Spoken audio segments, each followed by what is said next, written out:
saaxiibadeyda qaaliga ah, walaalahay, asxaabteyda, jiilkayga ku xidhan kanaalkeena YouTube-ka Istaax TV, oo run ahaantii aan aad iyo aad ugu mahadnaqayo sida ay iila soo wadaagaan kommentiyada iyo talooyinka muhiimka ah ee muuqaalada aan halkan kusoo gudbiyo ay uga soo bixiyaan kommentiga si ay dhiirigelin iigu noqoto oo aan dadaalkayga halkaa uga sii labanlaabo.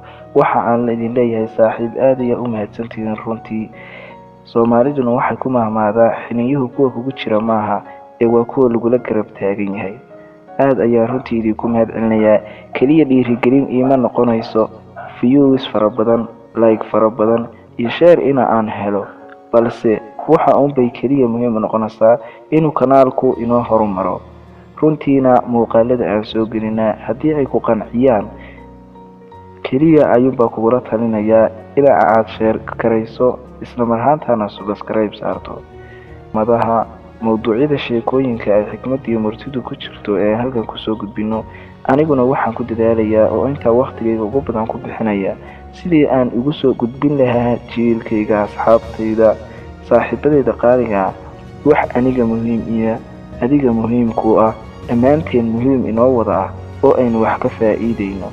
dabcan nebiguna calayhi salaatu wasalaam wuxuu yidhi ama wax wanaagsan oo khayra ku hadal ama iska aamo. haddaba waxa aan markasta ku dadaalaa aniga oo xadiiska nebiga raacaya in aan u soo gudbiyo saaxiibadayda iyo walaaladayda wixii aniga naftayda anfacay, maadaama uu nebigu calayhi salaatu wasalaam yidhi wixii aad naftaada la jeceshahay halkaana la jeclow. haddaba halkan waxaynu kusoo gudbin doonaa haddii ilaahay ka dhigo muuqaalo badan oo kuwii hore usoo gelinay iyo kuwo kale oo ka xiiso badanba haddii ilaahay ka dhigo. idinkana aad baa idinka mahadcelinaya sida wanaagsan ee ay dhiirigeliseen. wasalaamu calaykum waraxmatullaahi wabarakaatuh.